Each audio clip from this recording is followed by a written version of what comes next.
This is XN Anderson. Welcome today to the Principal Podcast. Today, I'm thrilled that we have Erin Friday joining us. Erin is an attorney. She is the president of the nonprofit Our Duty USA, which is a nonprofit for parents and anyone fighting gender ideology. Erin, thank you for being on the show today. Thanks so much for inviting me. So, Erin, you have a little bit of a story. Can you tell us a little bit about your story and how you started this nonprofit and why you're in the trenches? So tell us a little bit more about you. Sure. So I got involved in fighting against the gender cult in 2020 after my daughter made the announcement that she was really a boy. This happened through her school. I heard them calling her a male name and using male pronouns through the wall during COVID when they were all going to school online. And that was pretty much my entry card into the gender world. Although I did get involved earlier when she took a sex ed course, and she and all of her friends came home with new labels.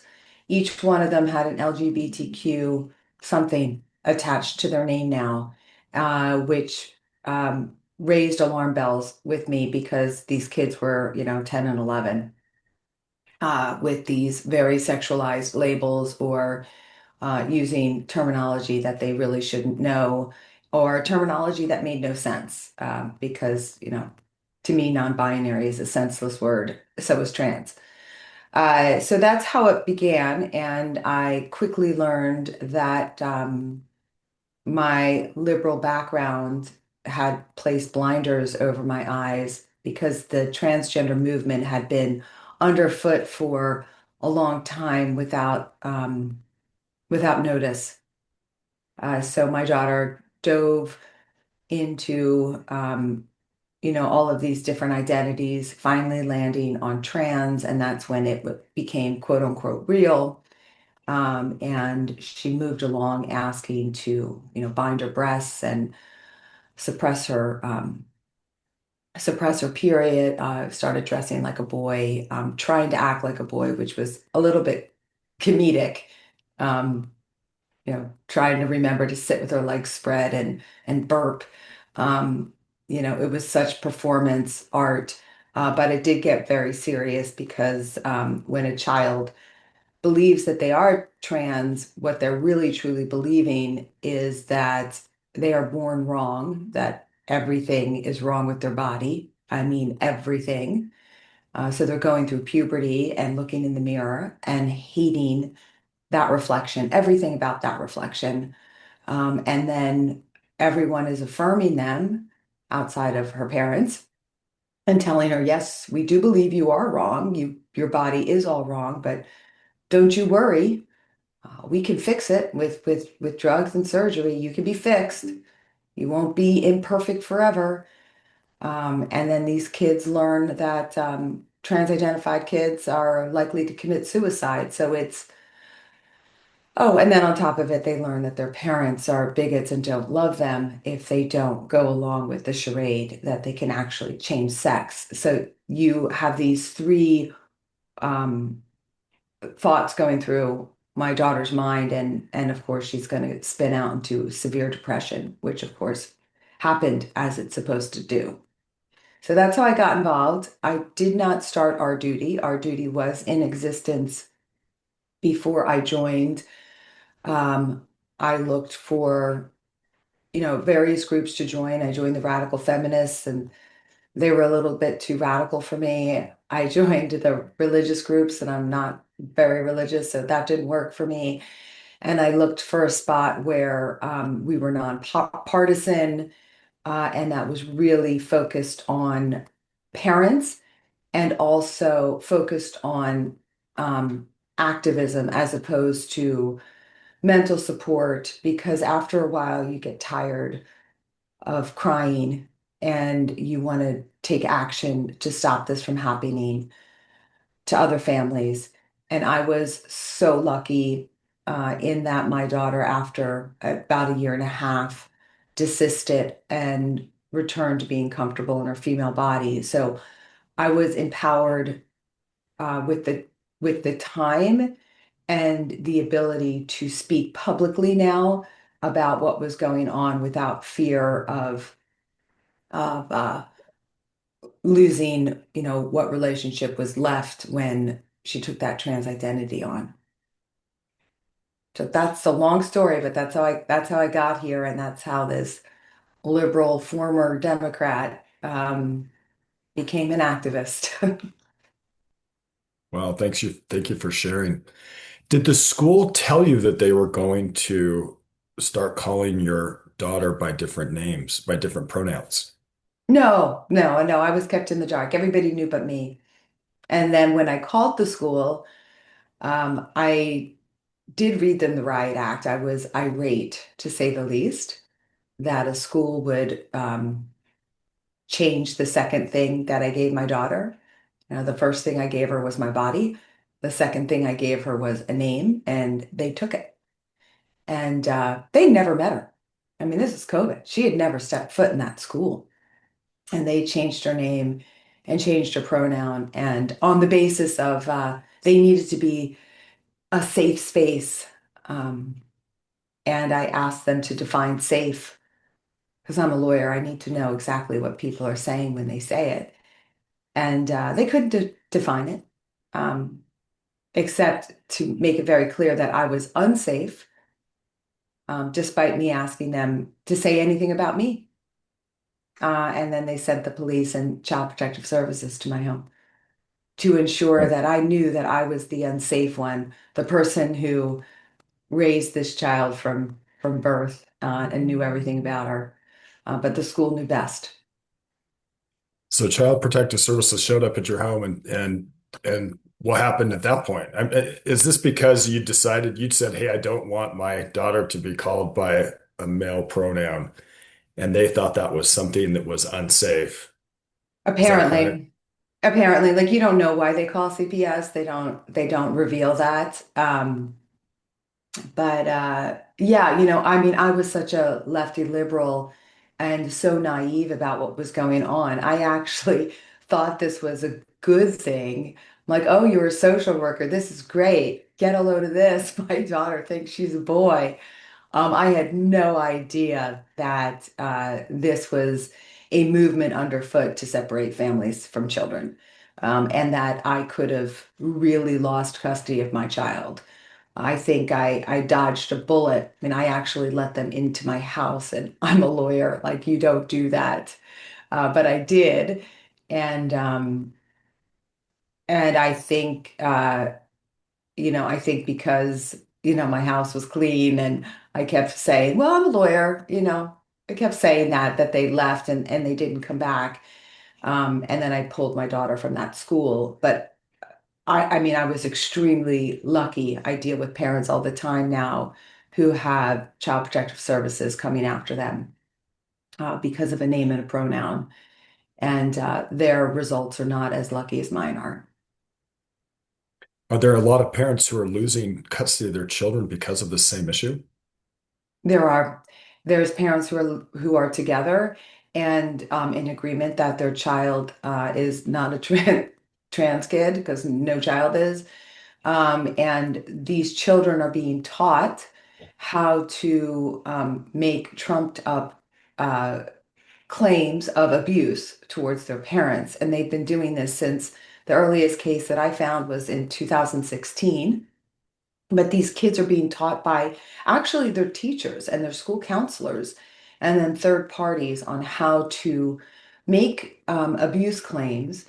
Sometimes they make fake physical claims. A lot of times they make emotional claims, saying, that they're emotionally harmed because their parent won't accept that their delusional belief that they're the opposite sex. And there are parents across the country that have lost custody of their kids over this issue. I'm in the middle of a project right now tracking as many cases as I can find in the United States to put together a um, a report that I will be sending to the federal government on the number of families that are losing their kids over this issue. And it's a little bit hard to detangle because Some of the child protective services agencies will glom on to the secondary issue. It's actually the primary issue of why a child is taken on a trans identity, and use that as the basis for taking the child away from the family. So, for example, a lot of times trans identification shows up with anorexia as the primary issue. And the CPS will then say under the rubric of anorexia, we're going to take the child, but it's really because the parents are having wrong think and they believe that their child is actually the sex that they were born. So we have those types of cases, and they're becoming more commonplace because our federal government under Biden was training all of the child protective services agencies, minors council, ad litem councils, CASA counselors, and those are volunteers that come in and help, are supposed to, help the child in sticky situations that parents like me who believe in biology and science are abusive. And they're all getting trained, and they've been trained for now a decade on this. And so that is occurring more frequently. And then we have the divorce situation, which is one parent is, you know, agreeing that their child is born wrong, and the other parent wants the child to grow up with their healthy body. And those cases too, especially in the blue states, those parents are the parent who wants the child to grow up whole without being polluted with these chemicals and castrated. They are losing custody of their children. There's a lot of cases where parents have two kids and one is trans identified, and the parent is only given custody of the one that's not. So you can see right there that it's because of their belief system. And that happens in red states too, where the parents aren't in agreement. The parent who is willing to chemically castrate the child gets custody of the child, which is, sorry, ass backwards, of course. Um, but that's happening. That's happening too. I got a call yesterday from a dad in California. He's got a 5-year-old. I think it's a 5-year-old child here, and his ex-wife is dressing up this boy in girls' clothes and trying to create a trans identity for this young boy. And the father asked whether he should sue for total custody of the child. And my advice to him was not in California because he's going to lose all custody with this child, despite the fact that this mom is pushing this trans identity on this kid. The dad has to stay involved in this child's life and make sure that he is teaching this little boy that he will never change sex to counteract what the mom is doing, because I can't guarantee him that he's going to win custody of his child. In fact, I can guarantee him the opposite. So that's where we are. And hopefully, we're going to see some changes with some, federal legislation that I'm proposing, but it's not going to help um, wholeheartedly because custody cases are the jurisdiction of the states. So my question, let's back up here for a second. You had said earlier, and correct me if I'm wrong, that schools were actually training kids on how to make accusations against their parents. Is that correct? That's correct. And they're even, and then you can go on the internet and they're supplying ways of emancipating, like the emancipation documents. But there are third parties that are coming into the schools and the schools themselves that are teaching children, their Bill of Rights, which is baloney. But it's teaching children how to run away, where to go, what to say. Um, it's frightening. This, oh, I'm sorry. Good. No, go ahead. It's just frightening. Let's say the insidious part of this, Aaron, seems to me that there is a huge effort to undermine the family. In other words, if we're going to undermine parents, we're going to say, okay, parents are not the real decision makers for their children. What we're saying is that the government, what they're trying to say is that the government owns your kids and that you're just the parent who's just the caretaker of your kids. And you better listen to what the government says or you're stepping out of line. And to me, that seems very, very undermining of parental rights. Well, you are correct. I mean, the easiest way to destroy a country is to destroy a family, because Yes. that's the first unit, and it's cult-like. When I called it a cult, I was serious. If you look at any cult, what's the first thing they do is they break apart the person, the connection of the person who truly loves the other person, and they separate them, and that's the way you can get control over um, that other person's mind. And they are doing that. I mean, I've heard teachers say that they know best. They don't know anything about our kids. They don't, and certainly they're not there, after 3 o'clock or on the weekends or during break or after they harm our children. I mean, the interesting thing is, I always go back to this. For 2 weeks, my daughter was in that public school, or th 2.5, something like that, being told by these teachers that she's a boy, being affirmed. They sent Child Protective Services to my home, followed by the police. They never once called my daughter or called me after I pulled her from that school. They didn't give a crap about my daughter. They wanted to wield their power and show me that they are the parent. And then they just disappear. So they create the mess and leave the parents to clean it up. So yes, this is all designed to blow apart the family. I mean, this is all based on queer theory. Do you know what queer theory is? Tell us. Okay, so I can say in a nutshell what queer theory is. It is to take everything that is good and normal and destroy it, turn everything upside down. And that is what is underfoot. Mom and dad, family are good, now they're bad. It's the same idea between, with oppressed and oppressor. Like children are being taught, if you come from a stable family and you never missed a meal, and you have gone on vacation or have a car in your driveway, you're an oppressor. You're bad. And this is a bad thing.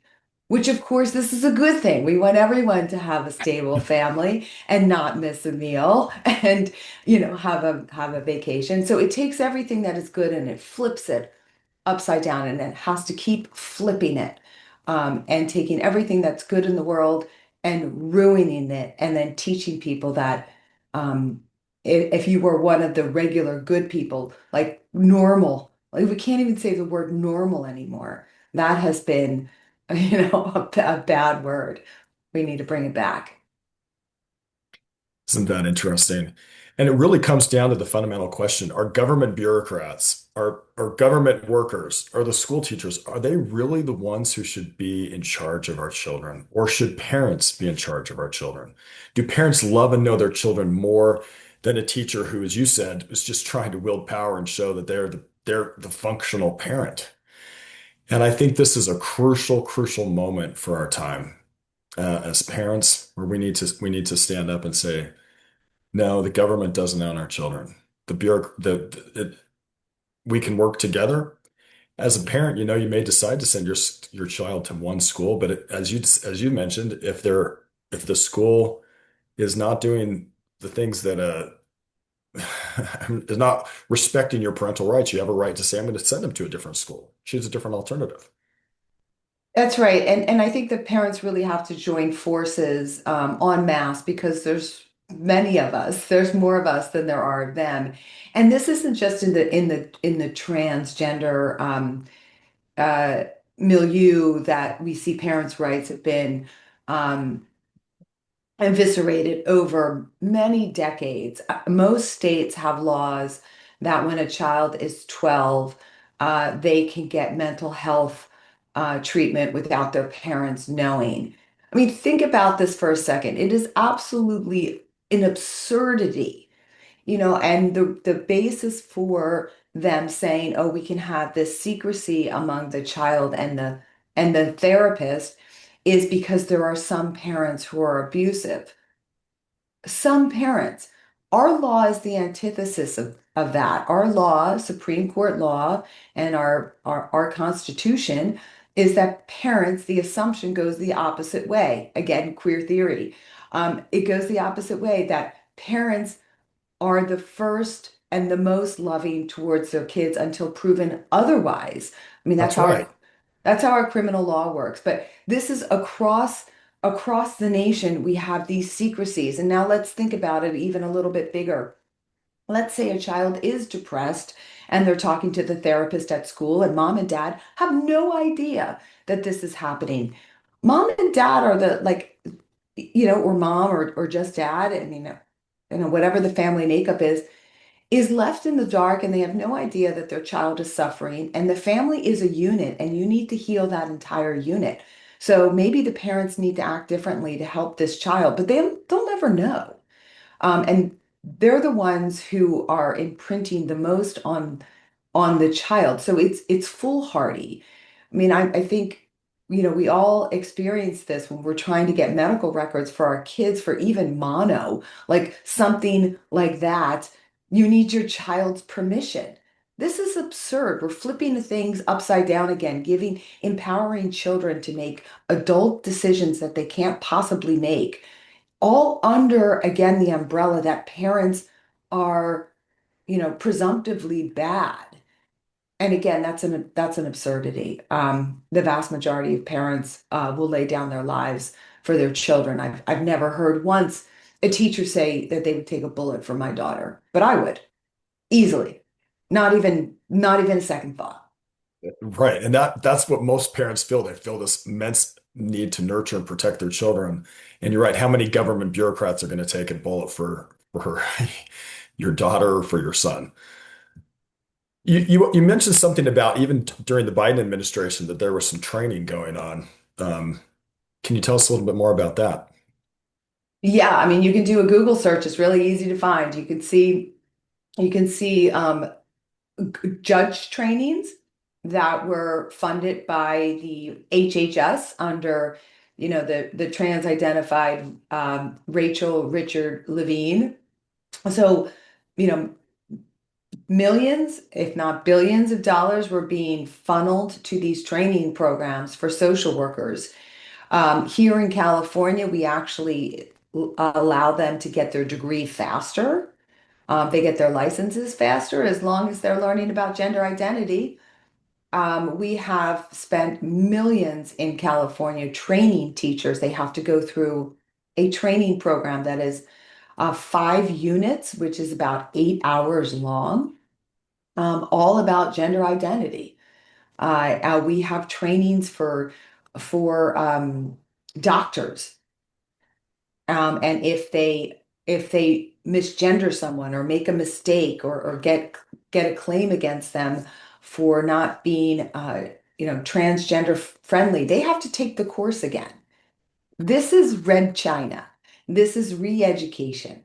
And this is across the board in the United States. It's in Georgia. I mean, it's in red states. It's still in Florida. And they are, you know, these are our federal tax dollars and our state tax dollars that are being poured into these trainings that are designed to break apart the family and foist a gender identity on to the vulnerable, the children, autistic kids, kids that would grow up to be gay, young adults that don't fit in. I mean, the number of autistic boys that think that they are girls is, jaw-dropping.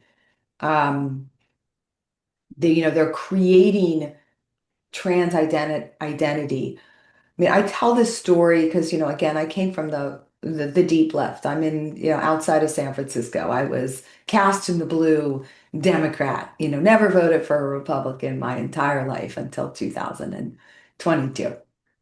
And proud of it, just um, but you know, I looked at when my child said she was trans, of course, I was like, "You're not a boy. This is silly."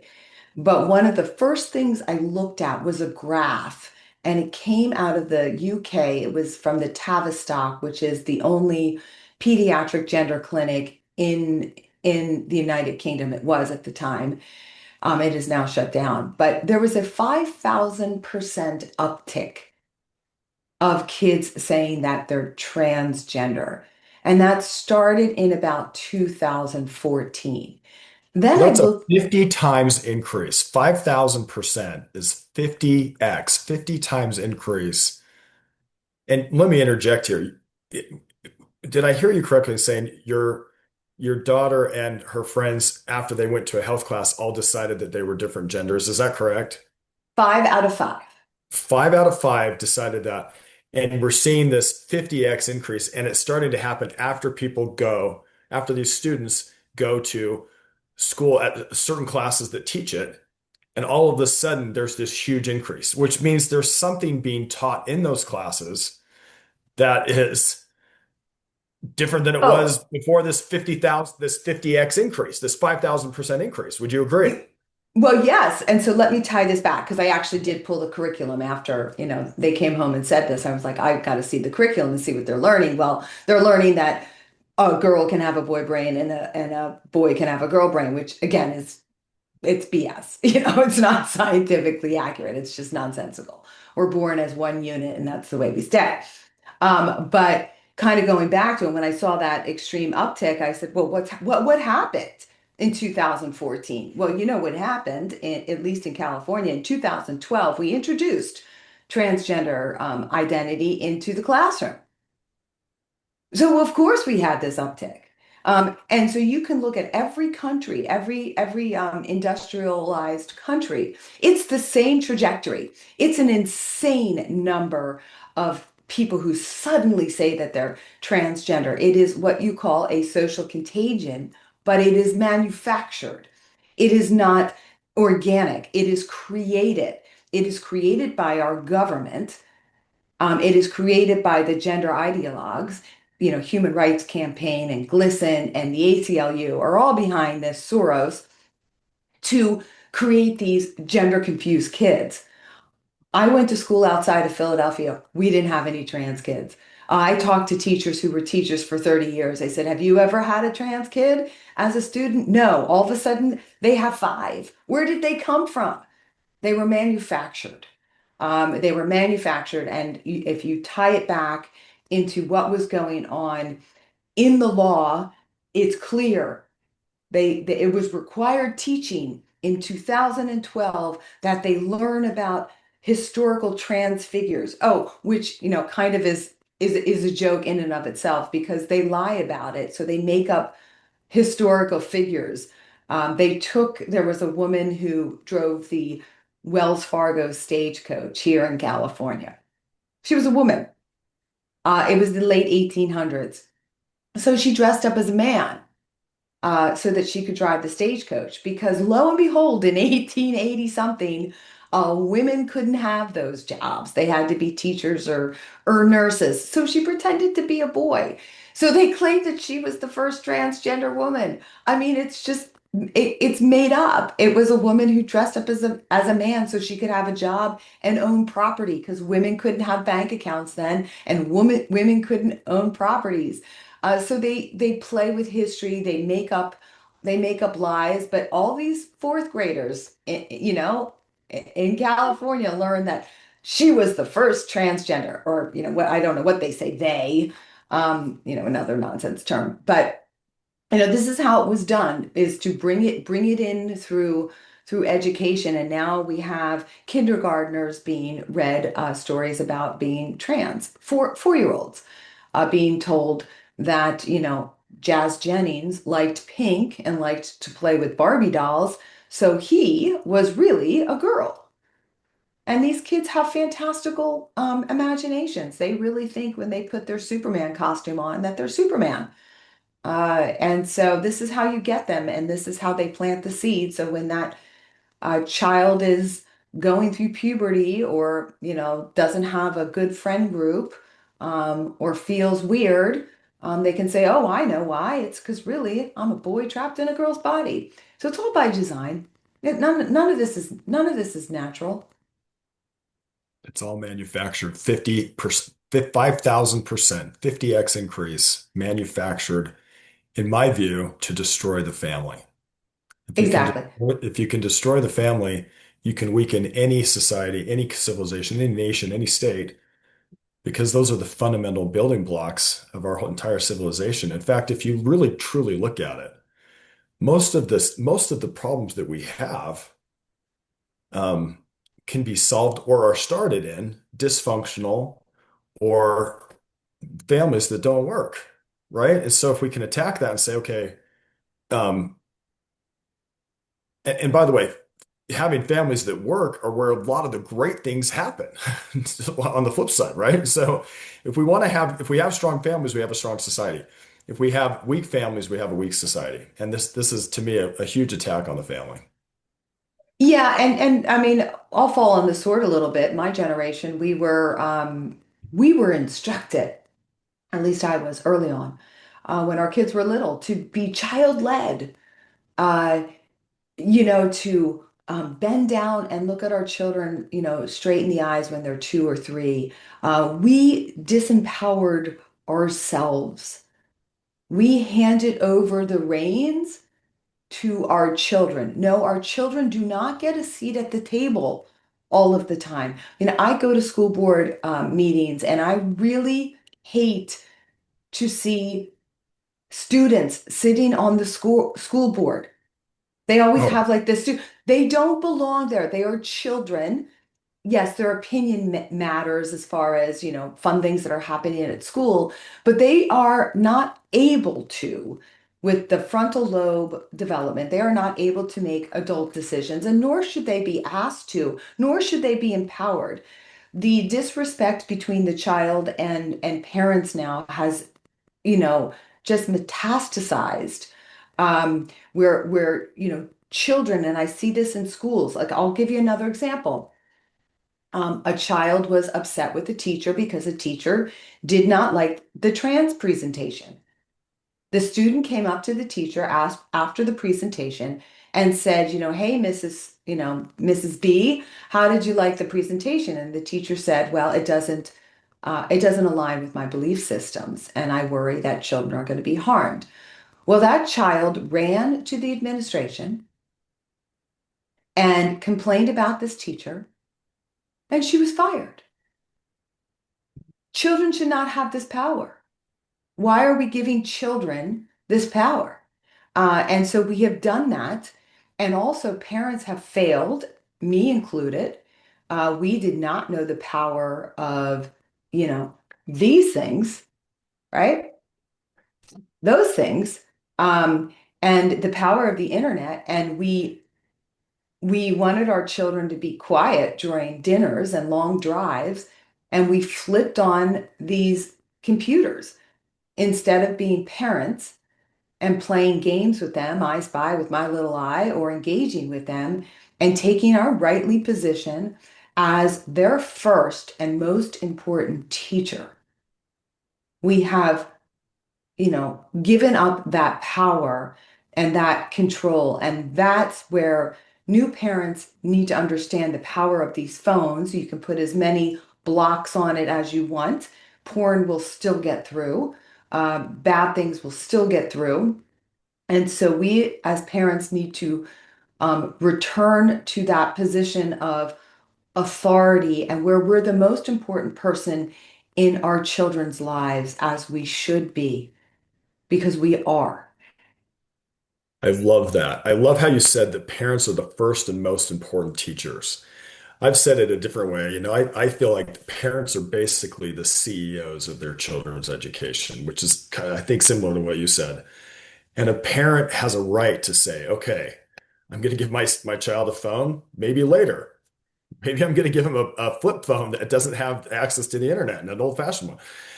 And as a CEO, as the first and most important teacher, as you said, a parent can say, I'd like my children to go to that school, or I'd like my child to go to a different school, or I'd like my child to go to a charter school, or perhaps I'd even like to homeschool them. Or perhaps I'd like to put them in a homeschool co-op where we have a lot of like-minded parents that can use all of their strengths and help teach a group of children. Or maybe I'd like to send them to a private school. But the truth is, the buck stops with the parent. And if we can have that thought that, hey, the parent is the CEO, the parent is the first and most important teacher of their children's education, and they might decide to outsource to a school, or they might decide to keep it in-house. They might decide to hire a school, and if they find out the school isn't performing, they might decide to fire a school. Now, we need a community and things like that, but we need to have parents be the ones who can say, you know what? We're the ones who are going to decide how our children are educated. And it's not going to be handed off to a government bureaucrat who supposedly knows better and who is also, as you said, trying to make parents, if you don't do what we say, you're now a bigot, even though you don't love them as much as we do. We know better than you, and you better fall in line. Otherwise, we're going to take your kids away. That's one of the prime issues of our time right now. Would you agree with that? 100%. And the shameful part, I mean, really the shameful part is, I went to public school. I had a great education through public school. I wouldn't recommend it for anybody now. And that's the shameful part. And the teachers who are good teachers, and there's a lot of them out there. I mean, I don't mean Yes. to, there's some great teachers. A Yeah, lot let's of be them. careful not to denigrate teachers. I also had a public education, had some great teachers, but the public education system is different now, majorly different than you when you and I went to school. Sorry, keep going. Right. And as I just pointed out with my example, teachers get fired for the simplest things. I heard another teacher who got who got reprimanded and suspended for giving out my website to a parent. I mean, that was the crime. Um, and so these teachers, they need their jobs and they want to, and I hope they stay in the profession. If you're a good teacher out there, stay in the profession and fight because a lot of the older teachers who don't want to be indoctrinating these kids, they retire early. A lot of them retired over COVID because of the shutdowns of the schools too. And so the new influx of teachers that are coming in are the ones who spent their whole college years being indoctrinated into gender ideology. And so they're taking over the teaching profession. And we need those strong teachers to stay in those classrooms as much as they can to safeguard these children from this and be that light. I've had way too many Uber drivers that were former teachers because they left the profession because they didn't want to harm children. Stay in it and fight. I know it's hard. Been doing this a long time now. It's hard to stand up, but if you're not going to stand up for kids, I'm sorry, you have no morality at all. Like, so who would you stand up for? Um, but yeah, and like I said, these teachers get pushed out, but the parents need to force these schools to hire good teachers and to um, walk those classrooms. See what's going on in your kid's classroom. Look at all those books on the bookshelf. They hide them in plain sight. You see a bunch of trans books, make us think about it. This is your child. If you think the gender fairy can't come into your house, you're wrong. And we need teachers who recognize that parents have the ultimate right and say how to raise their children and work as partners. There's some great teachers. I don't want to denigrate teachers. There are so many great teachers out there, and there's some teachers that are doing some horrible things, but there are some teachers who are doing some really good things. And I think you're right. As a parent, though, we also need to just think about this. If I decide to outsource to a school and the school is not doing what I, as the parent, know I need to have my child learn or not learn, I have every right to say I'm going to, quote unquote, fire that school and maybe put them in a different school or homeschool or do something else. I think it starts with parents realizing that you can say, this is not good for my child. If you walk through the schools, like you say, and you can see things that are obviously going to be harmful to your children, you have a right to say, I'm going to do something different. And right now we have governments saying, no, you can't. We know better than you. And because we know better than you, if you don't fall in line, we're going to take your children away. And this is so important. Let me ask you this. With your nonprofit here, Our Duty USA, and some of the things you're working on, what are some things that parents can do to help in this fight? To not let frankly, the government decide they're parents of our children. Well, parents first and foremost need to be taking stock of everything that's happening at that school. Take those pictures, keep those assignments, and report on them. The Department of Education, is still in existence, and you can send that information in. There's hotlines that you can send that information, and you can report on your school. You can show up at your school board meetings, and I invite people to do it. You get, depending on what school board it is, you get 3 minutes. Expose the school for what they are doing. Be that squeaky wheel. I mean, I sent my daughter to a Catholic school after I pulled her from the public school that was calling her a male name. Well, the Catholic school wasn't much better, I hate to say it. And so I found it was the religion teacher, I mean, shocking, who was pushing gender ideology in that Catholic school. And I pulled her from that classroom, and I pulled my son from that classroom. And I said, he is never, neither of my children are to ever step foot into this woman's classroom. And they gave my kids a new teacher. Like, you can do this. If you stay silent, you're part of the problem. Complicity or silence is complicity and is acceptance. This gender garbage and this stealing of parental rights would be over if parents actually stood up and started to talk about it. Find a group that that you're comfortable with. Look around and see what other, there's I think defending education. There's a ton of parent groups out there. If you don't know what you're doing, join them, and they will put you to work and give you the tools so that you can make a difference. It's not just safeguarding your kids, because remember, your kids are going to have friends. You have to safeguard your community. My daughter is no longer trans identified. I'm still in the fight. Why? Because it's not over. There's kids getting swallowed up daily, and my kids will hopefully have kids.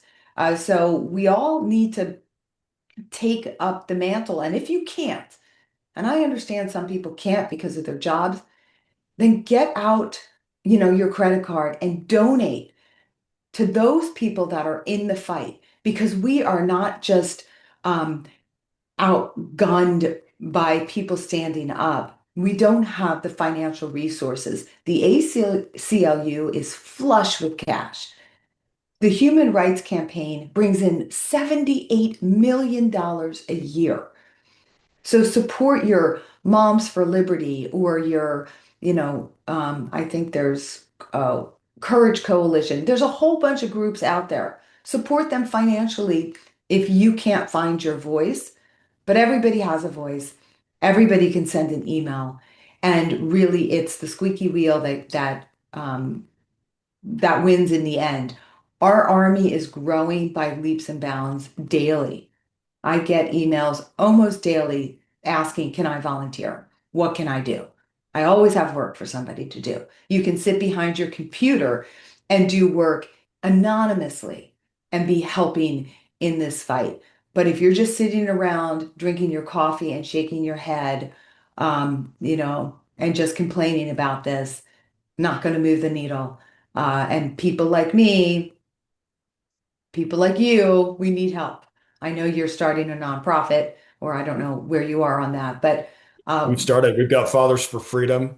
You've got Our Duty USA. Fathers for Freedom is exactly designed for this exact moment to have dads step up, because we are seeing groups like Moms for Liberty, Moms for America, some of these good moms groups. But where are the dads? That's why we started Fathers for Freedom. And I love what you're doing with Our Duty USA for any parent who wants to jump in, or anyone who wants to jump in to help protect our civilization from this frankly insidious attack. or needs help. I mean, come to us if you need help, you don't know where to go. One of the things that our duty does is we connect parents and detransitioners with lawyers. So we have a lawyer network that we try to, and teachers, we try to help teachers, find legal counsel, because really we're going to win in the courts. A lot of this has to make its way up to the Supreme Court, which we're winning all those cases. Thank God. We're going to win another one another two in the next month or so. Um, but we need people who are going to be bold and have conviction and have some time, even donating to other states, um, uh, ballot initiatives helps. I know Colorado's in the middle of doing one. I think Washington State's in the middle of doing one. Everyone can help. It it's not that hard. I love that. This is awesome. How else can people get involved? I love what you're saying here. I love that you formed your 501(c)(3) Our Duty USA. There's a number of organizations that can help in this movement. Um, is there anything else you would recommend for people to say, hey, what can we do? Look, you said that we can expose the schools, we can talk about it, we can not be silent because all that evil needs is for good people to remain silent. Is that correct? 100%. And we saw that with Nazi Germany. We see it over and over again. It replays itself. But the good thing is that people are getting louder, and it's really safe to go out there and put on this fight because they're in retreat. And so we need to push harder. It's like pushing down a wall. It's starting to wiggle. So we need all hands on deck. If people want to reach out to me, I'm at Erin at ourduty.group. You can send me an email. If you don't know where to volunteer, I can give you a list of places that might, fit your belief system. We do these calls to action. We send them out nationwide if there's a nationwide issue, or we send it state by state. So if something's happening in your state of Utah, for example, I'll reach out to all the people I know who live in Utah and say, hey, there's a bill coming up. Go to the Capitol, go fight this. Um, so it will be state by state, so when to show up. I mean, you see these women showing up with their signs about getting males out of women's sports. These are calls to action that we send around across the country. They'll send one to me about their event, and then I'll send it out. We send it out to the press, so we can get louder and louder. And what we just need is bodies and people showing up. You can just, show up at one of these sports events and you'll be handed a sign, get males out of girls' sports. And my gosh, we really need the dads out there. I'm so happy that you're starting a dads group because the males have really, really unfortunately been silent, and we can talk for hours about why that is. But we need the men out there standing with the moms. The dads matter, and they matter more than ever now because masculinity has been, excoriated, and we need men to take their rightly um, position as, protectors. We need men and dads getting angry that naked men, are in their little girls' bathrooms and in their showers, and their wives' intimate spaces, and their mothers and sisters' intimate spaces. Why there are six women, you know, holding signs when Leah Thomas, a man dressed in a woman's bathing suit, is swimming against women. Where were all the dads Where of were they? those? We Where need were good they? men. And we know we need good men. We need Yep. good men. I appreciate you saying that. Yeah, and they're out there. Don't be afraid. I get it. But don't be afraid. Stand with us. We need you to protect us, honestly. Um, I'm 5'4". It would be really nice to have a 6-foot man next to me when, Antifa's screaming at me.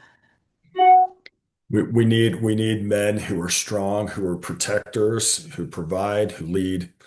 And that's what we're about as well, that Fathers for Freedom. So I'm so grateful that tell us again how we can get a hold of you. Uh, And we're going to put this contact for those of you listening now. If you're not able to write it down or get it, we're going to also put it in the show notes. But tell us how you can get a hold of you. so you can go to ourdutyusa.org. Don't make fun of my website. I'm a lawyer. We're fixing it. It doesn't look That's great. OURDUTYUSA.org. Is Yes, that correct? dot org. And you can email me at Erin, Erin, at our duty, OURDUTY .group. And I respond to those emails. So if you need help, you want to volunteer, you want to volunteer with my group, you want to volunteer with another group, you just tell me what you're interested in, and we'll get you set up. Because my inbox should be filled with people saying, what can I do? There's grandparent groups out there. There's dads groups out there. There's religious groups out there. There's women rights groups out there. We're all fighting, and to kill this multi-headed hydra, we all need to be shooting at the same time. Well, Erin, thank you so much for taking the time to be on the show. Thank you for the work that you're doing to help parents. Thank you for the work you're doing to help children who've been pulled into this mess. Really appreciate you more than you know. Those of you who would like to join the movement that Erin is a part of, and her 501(c)(3, again, we'll have that information in the notes. Um, Been a privilege to have you on. Thank you, Erin, for being on the show with us today. Thanks so much for having me, and I look forward to working closer with you. You as well. Thanks, Erin. Thanks.